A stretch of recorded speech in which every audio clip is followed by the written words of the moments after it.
Welcome to Uncaged, a show that celebrates thought leadership from today's top business leaders. The program provides a voice to amazing executives from around the globe who are shaping the world of business today and mapping the path to the commerce of tomorrow. Today, we're speaking with James Miller II. Hey, James, how are you? Hey, I'm doing great, Bant. How about you? I am well. I'm excited to chat with you today. James has many, many hats that he wears. Not only is he a franchise owner of Subway, he's also the CEO of the Vision Investment Group. But more importantly, he is a board member of multiple organizations, Marriott Vacations Worldwide, Linear One Technologies, and has a lot of board experience. And we're going to be talking a lot about that today as the nature of boards continues to evolve and their priorities continue to shift. But before we get there, James, tell us a little bit about yourself and your career. No, sure. So grew up in the Midwest on a grain farm, and so I learned hard work at a very early age. And then at I was probably 12 or 13, I started thinking about college, and my dad said, "Well, how are you going to raise money for college?" And that turned into a youngster becoming a pig farmer, believe it or not. Ooh. And so I started my first business when I was about 13 or 14, and I borrowed enough money to purchase 50 small pigs and grow them, and continued breeding them until I had about 250 pigs, and did that for a number of years. And that's when I formed my first entity, and the name of it was called Macon Bacon. That's great. Yeah, so that's my first business was that, and sold them off before I left for college, and there you go. Yeah, no, it's a great story. And I think kind of the entrepreneurial origin stories always have some kind of odd or interesting beginning of some business that was started like that. That's a great one. I've never heard a bacon story. So this is a new one, James. But, Yeah. James, you've had an amazing career, certainly playing lots of leadership roles and starting lots of businesses. And I'm really curious to delve a little bit more deeply on the board work you do. I mean, you really have played a big role in lots of different boards, and be curious to know a little bit more about what you're working on there and what the landscape's looking like. Yeah, sure. I've had a great, to me, I'll say blessing to be on so many different boards over the years. So I've been on, I believe, 22 or 23 different boards, public, private, profit, nonprofit.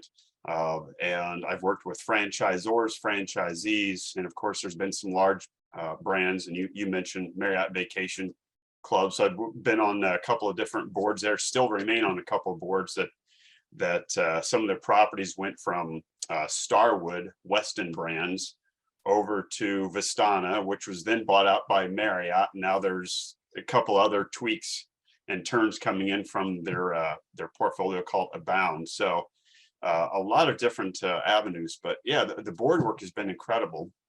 I enjoy giving direction, leading where I can, providing experience, and just again leadership, and really delving into something, but yet allowing the leadership there to then take what they've learned and gleaned and then put it into action to see what those results are. So that's one of the things. It's just a passion. I truly love board work, and actually I'm ready to do some more board work if something comes available. Yeah, absolutely. Well, there's certainly a need for leadership in the space.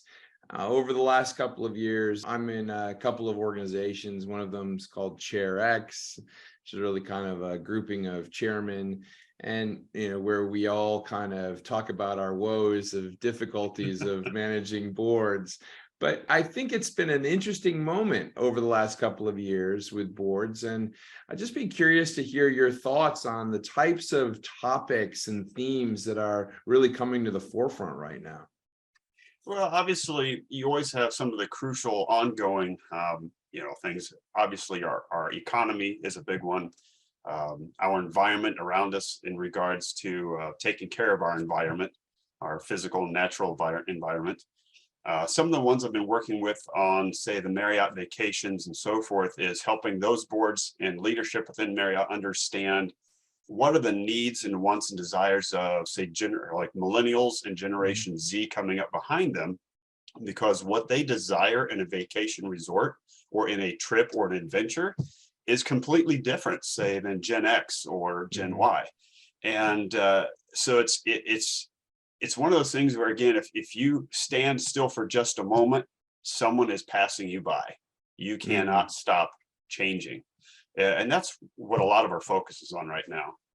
Yeah, we're certainly in one of those moments where the needs and thoughts of what the next generation is going to be wanting to do with their leisure time and consume and how they want to live their lives is certainly something that people are thinking about and debating. But it's been an interesting moment we've been living through with obviously the difficulties of the pandemic and now a little bit of the economic issues that we're facing. And I'd just be curious, from at least from the pandemic perspective, how did the operations of a board shift? I mean, did you find that it was really just all Zoom calls all the time? Did you find that boards were, I don't know, I guess my curiosity would be whether they were asked to step in a little bit more or lend an oar more? What was happening there? Sure. So obviously with the pandemic, that's changed everybody's model of what the standard business and template is. Prior to the pandemic, I've been working remotely now for over 20 years. So that itself was nothing new to me to work remotely. But what we saw on the board level was some boards did almost everything by Zoom or Teams, something like that, or more phone calls. But when it came down to some of the other boards, say Marriott properties, and specifically, is you still need to have on-site meetings because you're taking care of operational facilities. And not to put a big plug in for this company, but there's a company called Space Intel, spaceintel.ai, and they have several patents, but they do facilities management virtually. And so I'm actually now helping them on some board work because it really casts them into a light to show all these various types of, whether it be hospitality and hotels, it can even be in hospitals, manufacturing, commercial space, that you don't actually have to be there physically for facilities management. And so it's really springboarded them into the limelight, if you will. Yeah, I love the idea. I love that concept. And James, I mean, it's an interesting one. I mean, here we are during the pandemic. We talked a lot about, some of the changes in society and bringing things like diversity into discussions for boards and how we capture that. But when you get a board that's really clicking for you, you're driving the story, what are the telltale signs, apart from the obvious that the company is doing well, but what are the telltale signs that a board is working for you? I think probably the best word, it would probably be collaboration, because a board should not be made up of all the same types of thought processes and backgrounds. There should be diversity of culture, diversity of backgrounds, diversity of abilities and talents. And what I really love, and one of these particular boards happens to be Space Intel, it is different cultures and diverse backgrounds coming together. But when they come together, they have a very clear and focused goal in mind. They've sat down and said, here's what success is, and here's how we're going to define it, and here's how we're going to reach it together.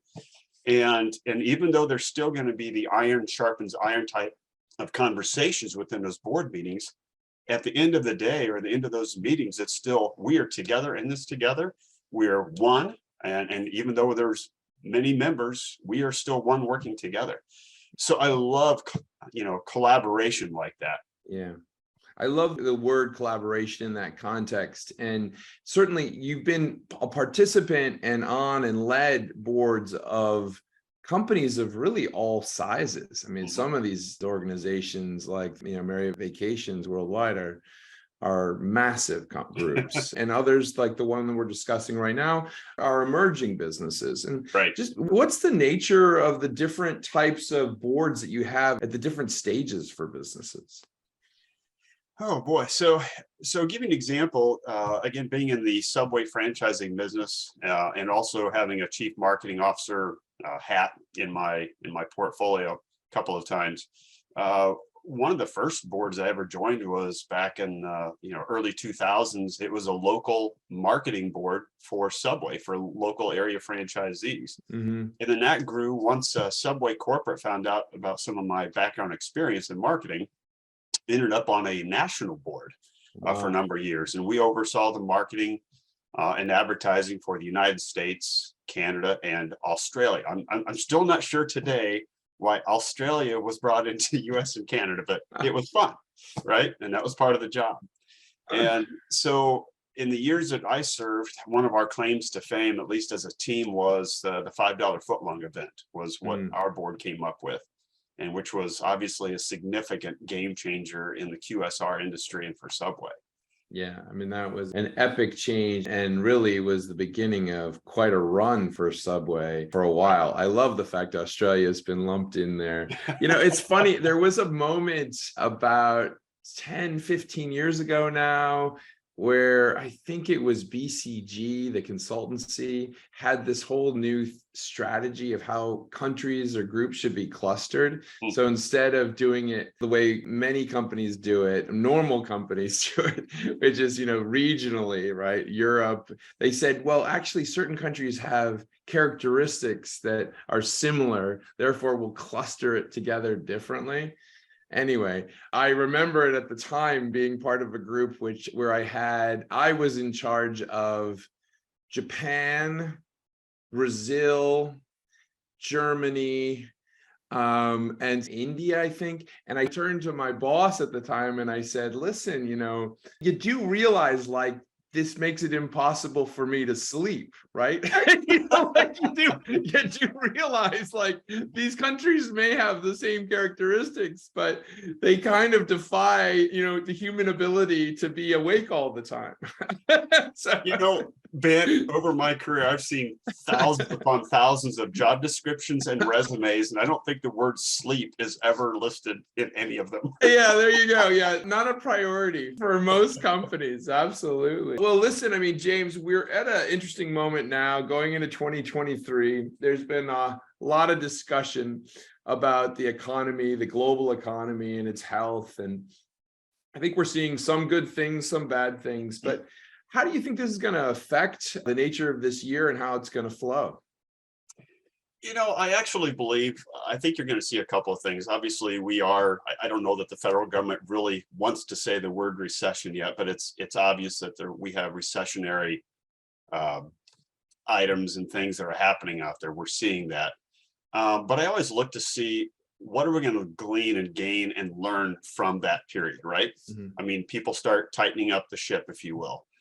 That's one of the things, as I was talking with the founder of Space Intel about, was, he was asking, why is it sometimes people find it difficult to spend $5,000 today, knowing that they're going to get 25 or 30,000 out of it? And I said, well, that goes back down to where's my bottom line today? And even though I know there's an ROI, many people aren't willing to invest in an ROI because they know that there is a downturn and they're feeling that, even though it would actually help them. Yeah.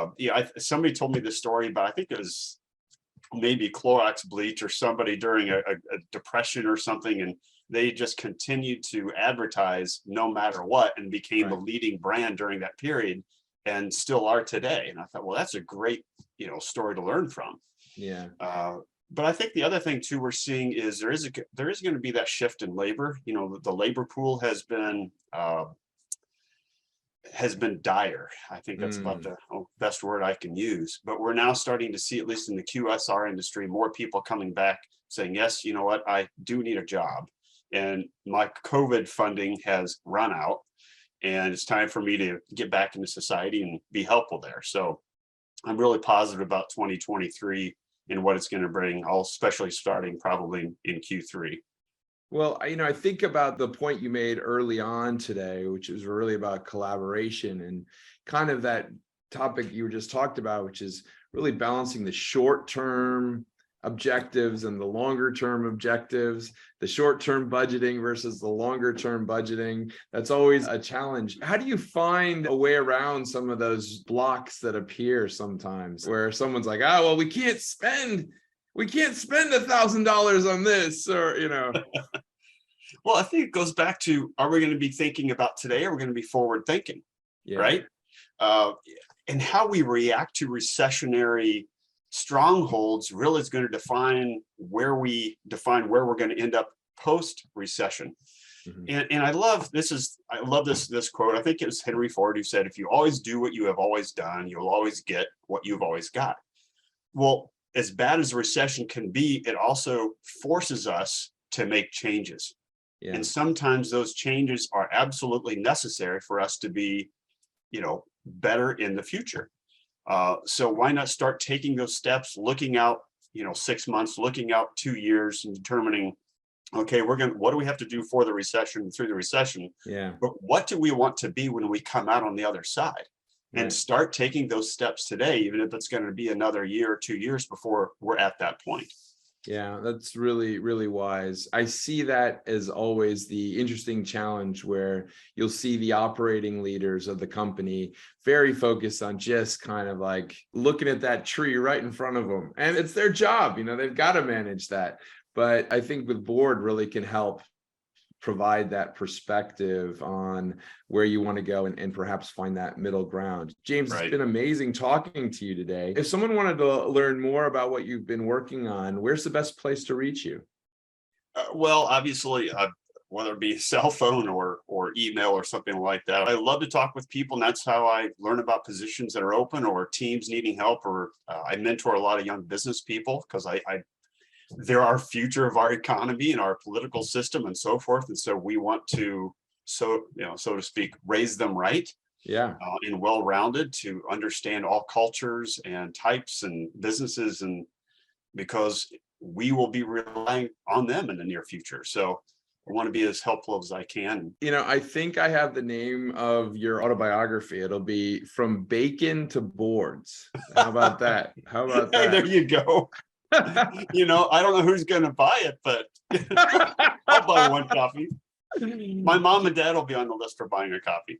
Excellent. Excellent. Well, it's been great talking with you. We've been speaking with James Miller II. He really wears many hats. He's a franchise owner for Subway. He's also the CEO of the Vision Investment Group. He's a board president, secretary, and advisory board member for groups like Linear Technologies, Marriott Vacations Worldwide. Been talking about all the issues with boards and really the needs today for companies to succeed with that kind of guidance. James, thank you so much for being on Uncaged. My And we pleasure. look forward to having you back. Hey, thank you, Ben. Would love to do that. Thank you so much. Cheers.